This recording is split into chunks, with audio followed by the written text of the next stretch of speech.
7 of the mightiest of the warriors' sons were dead, including their commander, but more than 700 remained, armed and armored and gathered about the crown of the hill. Queen Visenya commanded her son be taken to the maesters.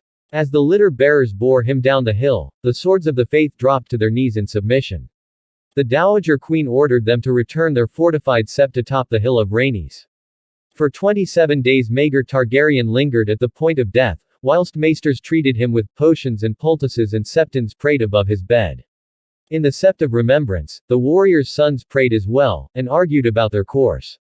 Some felt the order had no choice but to accept Maegor as king, since the gods had blessed him with victory. Others insisted that they were bound by oath to obey the High Septon and fight on. The Kingsguard arrived from Dragonstone in the nonce. At the behest of the Dowager Queen, they took command of the thousands of Targaryen loyalists in the city and surrounded the hill of Rhaenys. On Driftmark, the widowed Queen Alyssa proclaimed her own son Aegon the true king, but few heeded her call. The young prince, just shy of manhood, remained at Crakehall half a realm away, trapped in a castle surrounded by poor fellows and pious peasants, most of whom considered him an abomination. In the citadel of Aldtown, the Archmaesters met in conclave to debate the succession and choose a new Grand Maester. Thousands of poor fellows streamed toward King's Landing. Those from the west followed the hedge knight Sir Hory's Hill, those from the south a gigantic axeman called Wat the Hewer. When the ragged bands encamped about Crakehall left to join their fellows on the march, Prince Aegon and Princess Rhaena were finally able to depart. Abandoning their royal progess, they made their way to Castle Rock, where Lord Lyman Lannister offered them his protection. It was his wife, Lady Jocasta, who first discerned that Princess Rhaena was with child, Lord Lyman's maester tells us. On the 28th day after the trial of 7, a ship arrived from Pentos upon the evening tide, carrying 2 women and 600 sellswords. Alice of House Harroway, Maegor Targaryen's second wife, had returned to Westeros, but not alone. With her sailed another woman, a pale raven-haired beauty known only as Tyanna of the Tower. Some said the woman was Maegor's concubine. Others named her Lady Alice's paramour. The natural daughter of a Pentoshi magister, Tyanna was a tavern dancer who had risen to be a courtesan. She was rumored to be a poisoner and sorceress as well. Many queer tales were told about her. Yet as soon as she arrived, Queen Visenya dismissed her sons maesters and septons and gave Maegor over to Tyanna's care. The next morning, the king awoke, rising with the sun. When Maegor appeared on the walls of the Red Keep, standing between Alice Harroway and Tyanna of Pentos, the crowds cheered wildly, and the city erupted in celebration.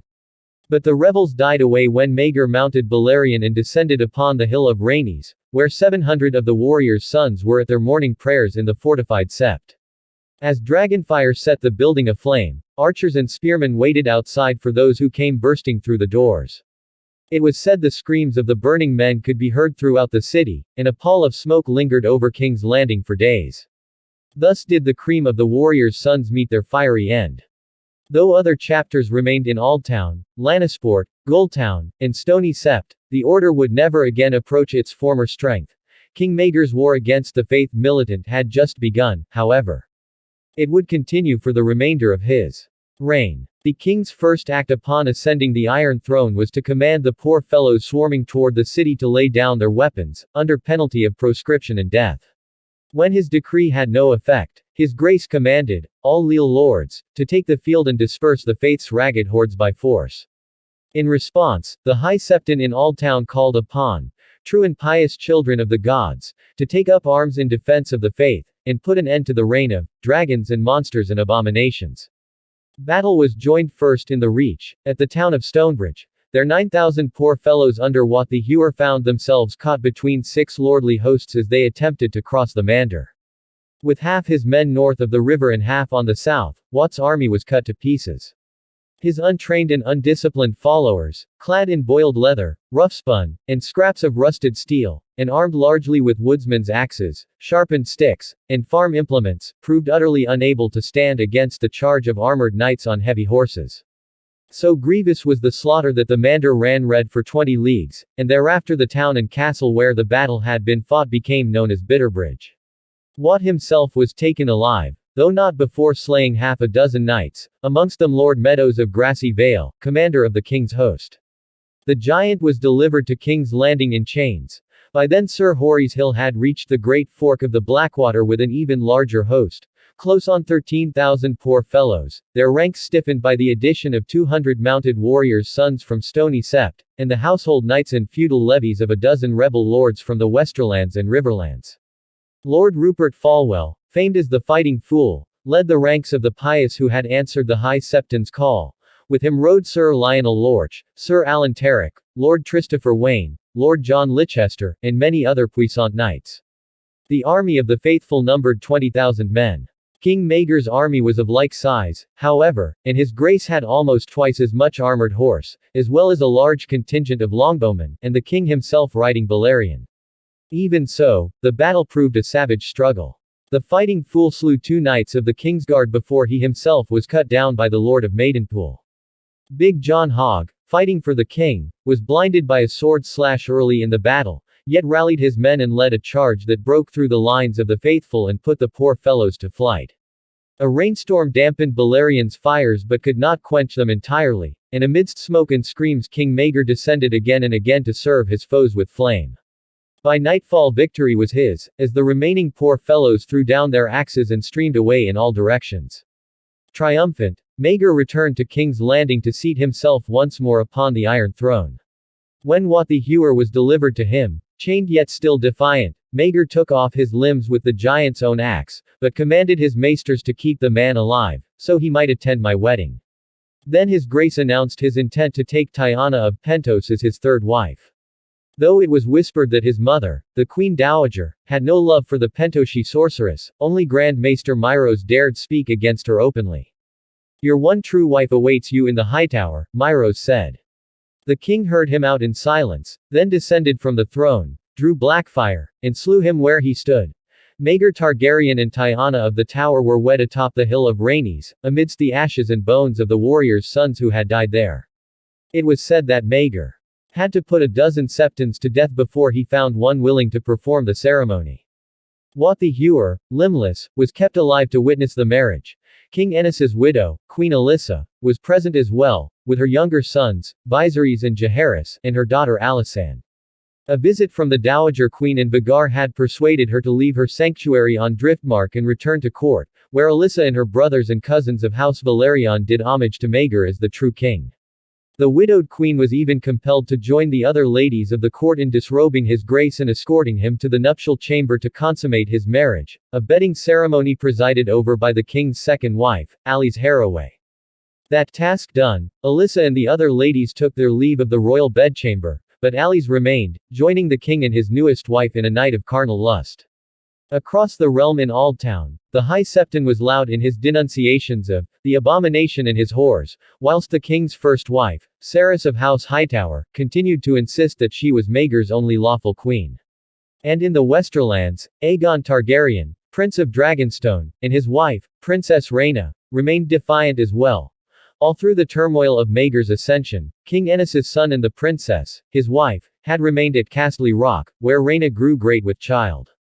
Most of the knights and young lordlings who had set out with them on their ill-fated progress had abandoned them, rushing off to King's Landing to bend their knees to Maegor. Even Rhaena's handmaids and companions had found excuses to absent themselves, save for her friend Elaine Royce and a former favorite, Melanie Piper, who arrived at Lannisport with her brothers to swear the loyalty of their house. All his life Prince Aegon had been considered the heir presumptive to the Iron Throne, but now, suddenly, he found himself reviled by the pious and abandoned by many he had thought to be his leal friends. Maegor's supporters, who seemed more numerous every day, were not shy in saying that Aegon was his father's son, suggesting that they saw in him the same weakness that had brought down King Aenys. Aegon had never ridden a dragon, they pointed out, whereas Maegor had claimed Balerion, and the prince's own bride, Princess Rhaena, had been flying Dreamfire since the age of 12. Queen Alyssa's attendance at Maegor's wedding was trumpeted as proof that Aegon's own mother had abandoned his cause. Though Lyman Lannister, Lord of Castle Rock, stood firm when Maegor demanded that Aegon and his sister be returned to King's Landing, in chains, if need be, even he would not go so far as to pledge his sword to the youth who now found himself being called the Pretender, and Aegon the Uncrowned. And thus it was there at Castle Rock that Princess Rhaena gave birth to Aegon's daughters, twins they named Arya and Rhaella. From the starry sept came another blistering proclamation. These children too were abominations, the high septon proclaimed, fruits of lust and incest, accursed of the gods. The maester at Castley Rock who helped deliver the children tells us that afterward Princess Rhaena begged the prince her husband to take them all across the narrow sea to Tyrosh or Myr or Volantis, anywhere beyond their uncle's reach, for, I would gladly give up my own life to make you king, but I will not put our girls at risk. But her words fell on stony ears and her tears were shed in vain, for Prince Aegon was determined to claim his birthright. The dawn of the year 43 AC found King Maegor in King's Landing, where he had taken personal charge of the construction of the Red Keep. Much of the finished work was now undone or changed, new builders and workmen were brought in, and secret passages and tunnels crept through the depths of Aegon's high hill. As the red stone towers rose, the king commanded the building of a castle within the castle, a fortified redoubt surrounded by a dry moat that would soon be known to all as Maegor's Holdfast. In that same year, Maegor made Lord Lucas Harroway, father of his wife Queen Alice, his new hand. But it was not the hand who had the king's ear. His grace might rule the 7 kingdoms, men whispered, but he himself was ruled by the 3 queens. His mother, Queen Visenya, his paramour, Queen Alice, and the Pentoshi witch, Queen Tyanna. The mistress of whispers, Tyanna was called, and, the king's raven, for her black hair. She spoke with rats and spiders, it was said, and all the vermin of King's Landing came to her by night to tell tales of any fool rash enough to speak against the king. Meanwhile, thousands of poor fellows still haunted the roads and wild places of the Reach, the Trident, and the Vale, though they would never again assemble in large numbers to face the king in open battle. The stars fought on in smaller ways, falling upon travelers and swarming over towns, villages, and poorly defended castles, slaying the king's loyalists wherever they found them. Sir Hory's Hill had escaped the battle at Great Fork, but defeat and flight had tarnished him, and his followers were few. The new leaders of the poor fellows were men like Ragged Silas, Septon Moon, and Dennis the Lame, hardly distinguishable from outlaws. One of their most vicious captains was a woman called Poxy Jane Poor, whose savage followers made the woods between King's Landing and Storm's End all but impassable to honest travelers. Meanwhile, the warriors' sons had chosen a new grand captain in the person of Sir Joffrey Doggett, the Red Dog of the Hills, who was determined to restore the order to its former glory. When Sir Joffrey set out from Lannisport to seek the blessing of the High Septon, 100 men rode with him. By the time he arrived in Aldtown, so many knights and squires and freeriders had joined him that his numbers had swollen to 2,000. Elsewhere in the realm, other restless lords and men of faith were gathering men as well, and plotting ways to bring the dragons down. None of this had gone unnoticed. Ravens flew to every corner of the realm, summoning lords and landed knights of doubtful loyalty to King's Landing to bend the knee, swear homage, and deliver a son or daughter as a hostage for their obedience. The stars and swords were outlawed. Membership in either order would henceforth be punishable by death. The High Septon was commanded to deliver himself to the Red Keep, to stand trial for high treason. His High Holiness responded from the Starry Sept, commanding the king to present himself in Aldtown to beg the forgiveness of the gods for his sins and cruelties. Many of the faithful echoed his defiance. Some pious lords did travel to King's Landing to do homage and present hostages, but more did not, trusting to their numbers and the strength of their castles to keep them safe. King Maegor let the poisons fester for almost half a year, so engrossed was he in the building of his Red Keep. It was his mother who struck first. The Dowager Queen mounted Vhagar and brought fire and blood to the Riverlands as once she had to Dorne. In a single night, the seats of House Blantyre, House Tarek, House Deddings, House Lichester, and House Wayne were set aflame. Then Maegor himself took wing, flying Balerion to the Westerlands, where he burned the castles of the Brooms, the Falwells, the Lorches, and the other, pious lords, who had defied his summons. Lastly he descended upon the seat of House Doggett, reducing it to ash. The fires claimed the lives of Sir Joffrey's father, mother, and young sister, along with their sworn swords, serving men, and chattel.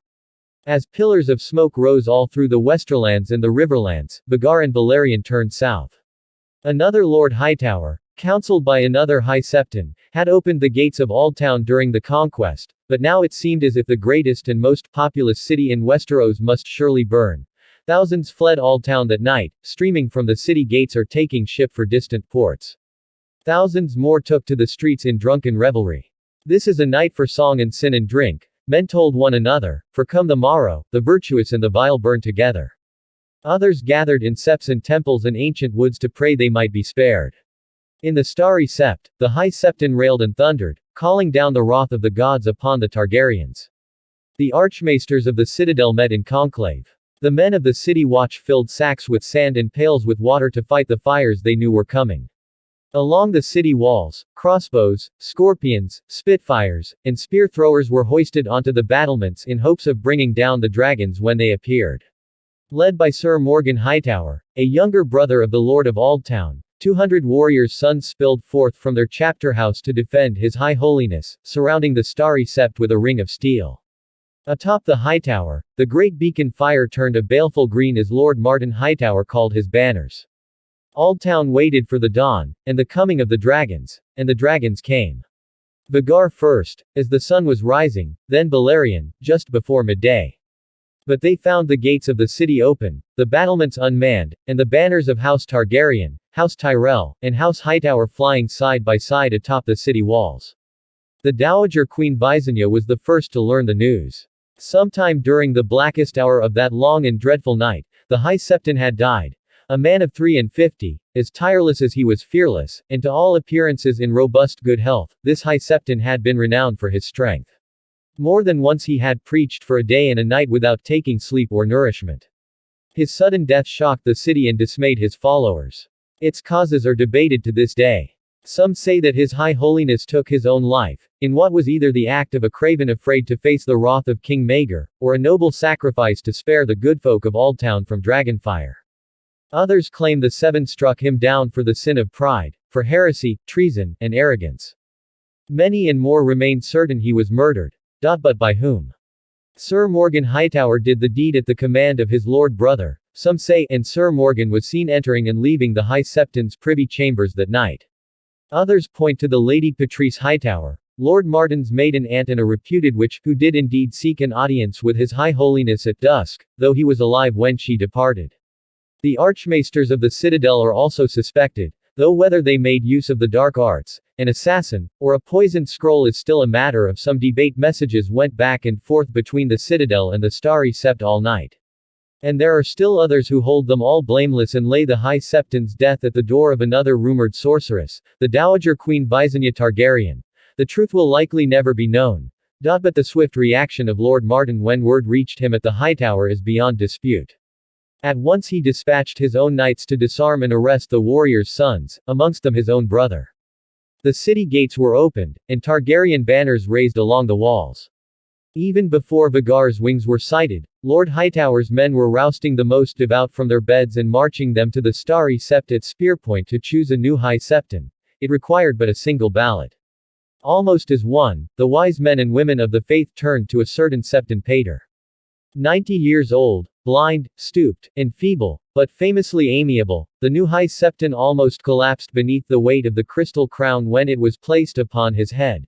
But when Maegor Targaryen appeared before him in the starry sept, he was only too pleased to bless him as king and anoint his head with holy oils, even if he did forget the words of the blessing.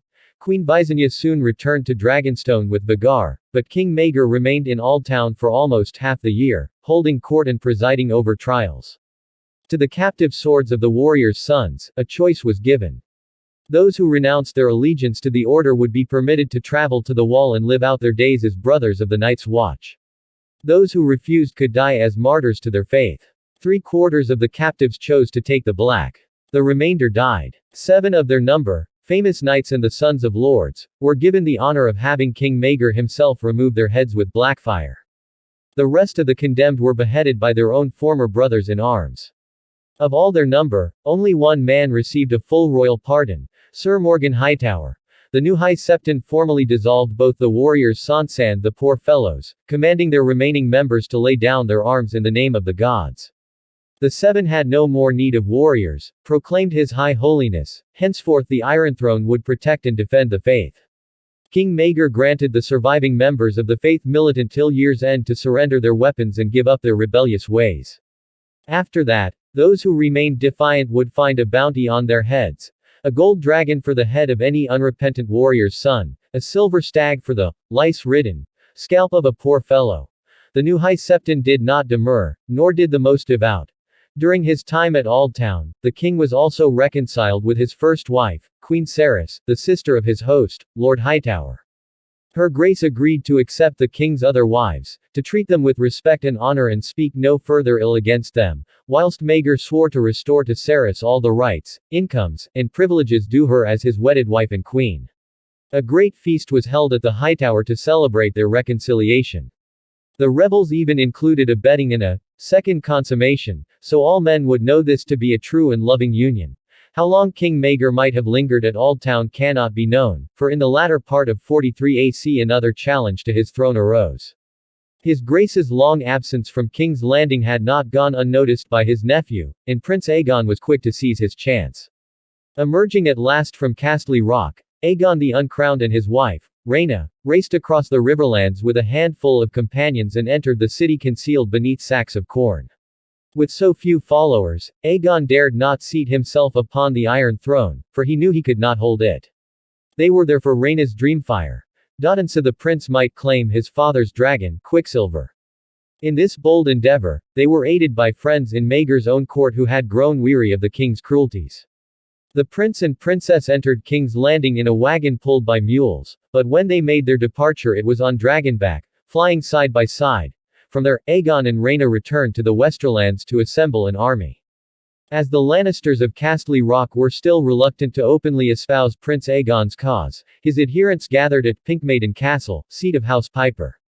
John Piper, Lord of Pinkmaiden, had pledged his sword to the prince, but it was widely believed that it was his fiery sister Melanie, Rhaena's girlhood friend, who won him to the cause.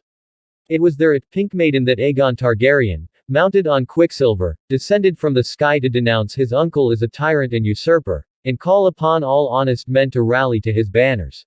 The lords and knights who came were largely Westermen and Riverlords. The lords Tarbeck, Root, Vance, Charlton, Frey, Page, Perrin, Farman, and Westerling were amongst them, together with Lord Corbray of the Vale, the bastard of Barrowton, and the fourth son of the Lord of Griffin's Roost. From Lannisport came 500 men under the banner of a bastard son of Lyman Lannister, Sir Tyler Hill, by which ploy the cunning Lord of Castle Rock lent supporters to the young prince whilst still keeping his own hands clean, should Maegor prevail. The Piper levies were led not by Lord John or his brothers, but by their sister Melanie, who donned man's mail and took up a spear. 15,000 men had joined the rebellion as Aegon the Uncrowned began his march across the Riverlands to stake his claim to the Iron Throne, led by the prince himself on King Ennis's beloved dragon, Quicksilver. Though their ranks included seasoned commanders and puissant knights, no great lords had rallied to Prince Aegon's cause. But Queen Tyanna, mistress of whisperers, wrote to warn Maegor that Storm's End, the Eyrie, Winterfell, and Castle Rock had all been in secret communication with his brother's widowed queen, Alyssa. Before declaring for the Prince of Dragonstone, they wished to be convinced he might prevail. Prince Aegon required a victory. Maegor denied him that. From Harrenhal came forth Lord Harroway, from Riverrun Lord Tully. Sir Davos Darklyn of the Kingsguard marshalled 5,000 swords in King's Landing and struck out west to meet the rebels. Up from the Reach came Lord Peake, Lord Merryweather, Lord Caswell, and their levies. Prince Aegon's slow-moving host found armies closing from all sides, each smaller than their own force, but so many that the young prince, still but 17, did not know where to turn. Lord Corbray advised him to engage each foe separately before they could join their powers, but Aegon was loath to divide his strength. Instead he chose to march on toward King's Landing. Just south of the God's Eye, he found Davos Darklyn's Kingslanders athwart his path, sitting on high ground behind a wall of spears, even as scouts reported Lords Merryweather and Caswell advancing from the south, and Lords Tully and Harroway from the north. Prince Aegon commanded a charge, hoping to break through the Kingslanders before the other loyalists fell upon his flanks, and mounted Quicksilver to lead the attack himself. But scarce had he taken wing when he heard shouts and saw his men below pointing to where Balerion the Black Dread had appeared in the southern sky. King Maegor had come. For the first time since the doom of Valyria, dragon contended with dragon in the sky, even as battle was joined below. Quicksilver, a quarter the size of Balerion, was no match for the older, fiercer dragon, and her pale white fireballs were engulfed and washed away in great gouts of black flame. Then the Black Dread fell upon her from above. his jaws closing round her neck as he ripped one wing from her body. Screaming and smoking, the young dragon plunged to earth, and Prince Aegon with her. The battle below was nigh as brief, if bloodier. Once Aegon fell, the rebels saw their cause was doomed and ran, discarding arms and armor as they fled. But the loyalist armies were all around them, and there was no escape. By day's end, 2,000 of Aegon's men had died, against 100 of the king's. Amongst the dead were Lord Alan Tarbeck, Dennis Snow the bastard of Barrowton, Lord Ronell Vance, Sir Willem Whistler, Melanie Piper and 3 of her brothers, and the Prince of Dragonstone, Aegon the Uncrowned of House Targaryen. The only notable loss amongst the loyalists was Sir Davos Darklyn of the Kingsguard, slain at the hands of Lord Corbray with Lady Forlorn. Half a year of trials and executions followed. Queen Visenya persuaded her son to spare some of the rebellious lords, but even those who kept their lives lost lands and titles and were forced to give up hostages. One notable name could be found neither amongst the dead nor the captive. Rhaena Targaryen, sister and wife to Prince Aegon, had not joined the host.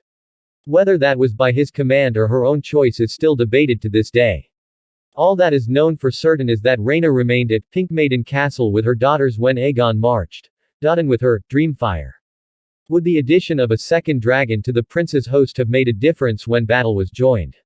We shall never know, though it has been pointed out, and rightly, that Princess Rhaena was no warrior, and Dreamfire was younger and smaller than Quicksilver, and certainly no true threat to Balerion the Black Dread. When word of the battle reached the west and Princess Rhaena learned that both her husband and her friend Lady Melanie had fallen, it is said she heard the news in a stony silence. "Will you not weep?" she was asked, to which she replied, "I do not have the time for tears."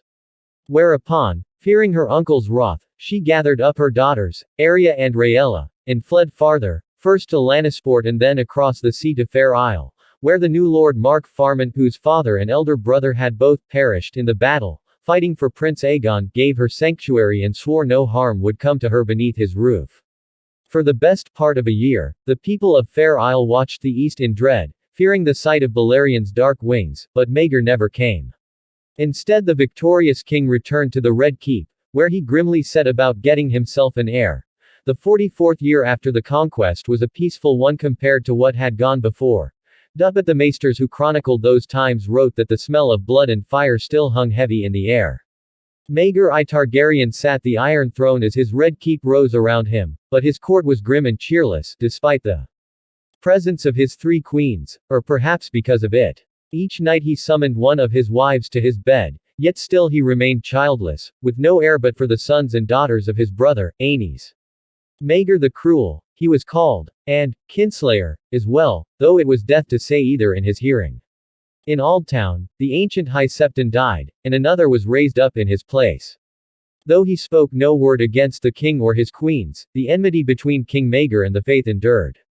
Hundreds of poor fellows had been hunted down and slain, their scalps delivered to the king's men for the bounty, but thousands more still roamed the woods and hedges and the wild places of the 7 kingdoms, cursing the Targaryens with their every breath. One band even crowned their own High Septon, in the person of a bearded brute named Septon Moon. And a few warriors' sons still endured, led by Sir Joffrey Doggett, the Red Dog of the Hills. Outlawed and condemned, the order no longer had the strength to meet the king's men in open battle, so the Red Dog sent them out in the guise of hedge knights, to hunt and slay Targaryen loyalists and traitors to the faith. Their first victim was Sir Morgan Hightower, late of their order, cut down and butchered on the road to Honeyholt. Old Lord Merryweather was the next to die, followed by Lord Peake's son and heir, Davos Darklyn's aged father, even blind John Hogg. Though the bounty for the head of a warrior's son was a golden dragon, the small folk and peasants of the realm hid and protected them, remembering what they had been. On Dragonstone, the Dowager Queen Visenya had grown thin and haggard, the flesh melting from her bones.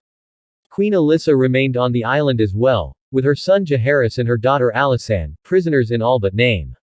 Prince Viserys, the eldest surviving son of Aenys and Alyssa, was summoned to court by his grace. A promising lad of 15 years, beloved of the commons, Viserys was made squire to the king, with a Kingsguard knight for a shadow, to keep him well away from plots and treasons. For a brief while in 44 AC, it seemed as if the king might soon have that son he desired so desperately. Queen Alis announced she was with child, and the court rejoiced. Grand Maester Desmond confined her grace to her bed as she grew great with child, and took charge of her care, assisted by 2 septas, a midwife, and the queen's sisters Jane and Hannah. Maegor insisted that his other wives serve his pregnant queen as well. During the 3rd moon of her confinement, however, Lady Alice began to bleed heavily from the womb and lost the child. When King Maegor came to see the stillbirth, he was horrified to find the boy a monster, with twisted limbs, a huge head, and no eyes. "This cannot be my son," he roared in anguish. Then his grief turned to fury, and he ordered the immediate execution of the midwife and septas who had charge of the queen's care, and Grand Maester Desmond as well, sparing only Alice's sisters. It is said that Maegor was seated on the Iron Throne with the head of the Grand Maester in his hands when Queen Tyanna came to tell him he had been deceived. The child was not his seed. Seeing Queen Cerys return to court, old and bitter and childless, Alice Haraway had begun to fear that the same fate awaited her unless she gave the king a son, so she had turned to her lord father, the hand of the king. On the nights when the king was sharing a bed with Queen Cerys or Queen Tyanna, Lucas Haraway sent men to his daughter's bed to get her with child. Maegor refused to believe. He told Tyanna she was a jealous witch, and barren, throwing the Grand Maester's head at her. "Spiders do not lie," the mistress of the Whisperers replied. She handed the king a list. Written there were the names of 20 men alleged to have given their seed to Queen Alice. Old men and young, handsome men and homely ones, knights and squires, lords and servants, even grooms and smiths and singers, the king's hand had cast a wide net, it seemed. The men had only one thing in common. All were men of proven potency known to have fathered healthy children. Under torture, all but 2 confessed.